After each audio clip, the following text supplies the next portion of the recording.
Meu nome é Felipe e eu trabalho desde que eu tinha 12 anos de idade. Eu já trabalhei de cobrador de lotação, barman, digitador, cambista, um monte de coisa antes de completar 18 anos. Eu sempre tentava guardar uma parte do que eu ganhava, mas com objetivos muito específicos. Comprar uma bicicleta, comprar um videogame, objetivos de criança e adolescente. Ou seja, mesmo tendo uma mentalidade de poupar, eu não sabia do mundo dos investimentos. Então eu vivia um jogo de soma zero. Eu juntava, comprava aquilo que eu queria e ficava zerado, até começar a juntar de novo. Quando eu fiz 20 anos de idade, eu passei no meu primeiro concurso público e eu ganhava um incrível salário de R$ 1.800. Que não dava para muita coisa, né?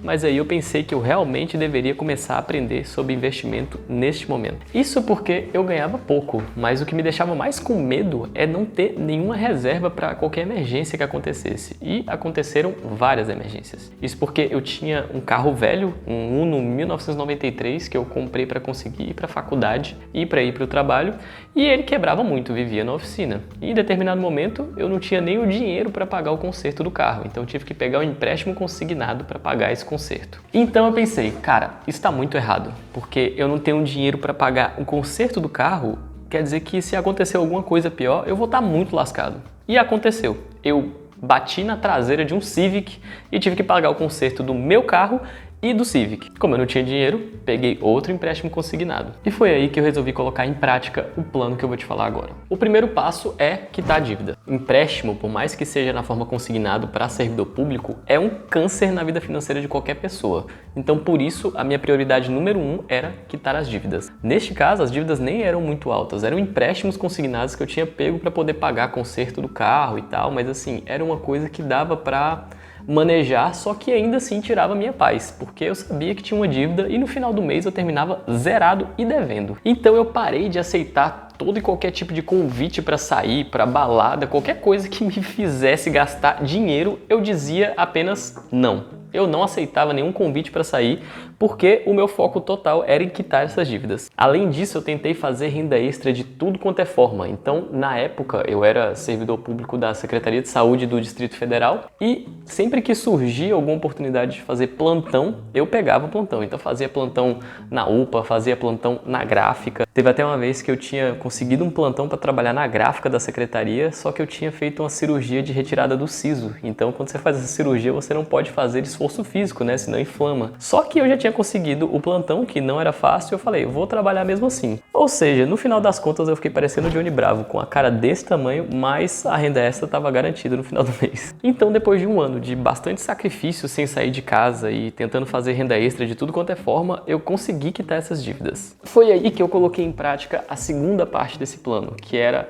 guardar novamente uma porcentagem do que eu ganhava. Nesse caso era bem complicado guardar, sei lá, 20%, só conseguia guardar 10% do que eu ganhava. E aí eu comecei então guardando R$180. Meu salário líquido era R$1.800, eu guardava R$180 assim que eu recebia meu salário. E assim, pode parecer muito pouco, mas para quem estava terminando o mês zerado e com dívidas, você terminar o mês com um saldo positivo de 180 é um passo assim gigantesco. Nessa época eu tinha o privilégio de morar com a minha avó, então além de pagar a mensalidade da faculdade, eu pagava uma conta ou outra ali dentro de casa, uma conta de luz, uma conta de água, pagava a gasolina do meu carro velho e não sobrava pra muita coisa, né? Mas sim, eu ainda tinha o privilégio de morar com ela porque isso quer dizer que eu não precisava pagar aluguel. Se eu precisasse pagar aluguel, eu teria que fazer muito mais sacrifícios do que eu fiz. Mas tá, se você juntar R$180 por mês, há de convir comigo que demora muito para você chegar nessa quantia de 100 mil que eu citei ali no título do vídeo, né? Só que agora, sem dívidas e com dinheiro guardado para qualquer emergência que acontecesse, eu consegui ficar muito mais tranquilo. Então eu continuei estudando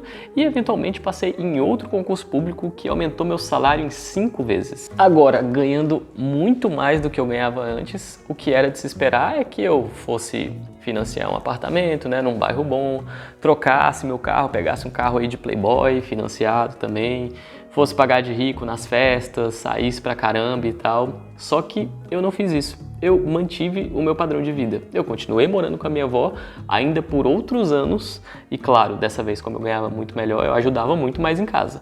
Só que, obviamente, se eu tivesse feito tudo isso que o meu padrão de vida agora, entre aspas, me permitiria, eu não teria conseguido juntar tanto dinheiro. Então, eu comecei a juntar muito mais que 20% do que eu juntava mais de 50% do meu salário, porque eu ainda mantive o meu padrão de vida na forma como era. Com isso, com 25 anos, eu consegui juntar 100 mil reais. Mas não se engane, eu poderia ter juntado até mais dinheiro que isso. Só que eu fiz algumas burradas aí nessa minha jornada de investimentos. Eu comecei investindo em poupança, CDB, mas eu passei por todos os investimentos que você possa imaginar. LCI, LCA, Previdência Privada, debênture, ETF, fundo de investimento e ações. Uma das maiores burradas que eu fiz foi um financiamento de um terreno perto da minha cidade que eu estava pagando e assim, eu vi que não tinha o menor sentido, até porque financiamento já é ruim, mas nas condições que eu fiz esse era péssimo.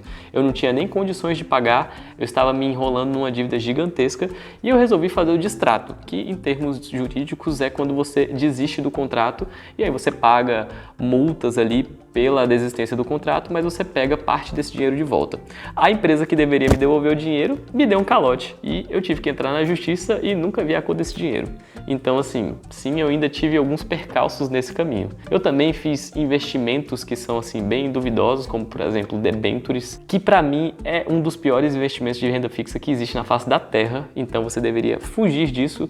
Eu fiz esse investimento porque eu fui escutar conselho de youtuber, por isso assim que raramente eu dou conselho aqui, né? Até porque eu acho que é muito melhor você estudar algum material ou estudar algum livro do que seguir um conselho nu e cru de uma pessoa que você nem conhece. Mas enfim, eu investi nessa debenture aí e obviamente era uma burrada, eu perdi esse dinheiro também. A questão é que mesmo com esses erros eu consegui juntar esse dinheiro. Por isso que o foco aqui não é nem os investimentos que eu fiz, e sim o hábito de poupar e o hábito de investir com constância. Então, se tem algumas dicas cruciais que eu acho que você poderia retirar desse vídeo, são as seguintes: juntar dinheiro todo mês. Lembre-se que eu comecei com R$180, então juntar dinheiro independentemente do montante. Fazer renda extra, lembrando que renda extra é trabalho extra, então vai se adaptar aí à realidade de cada pessoa. Vai ter gente que não vai conseguir fazer determinados tipos de renda extra, mas isso de renda passiva, essa coisa de você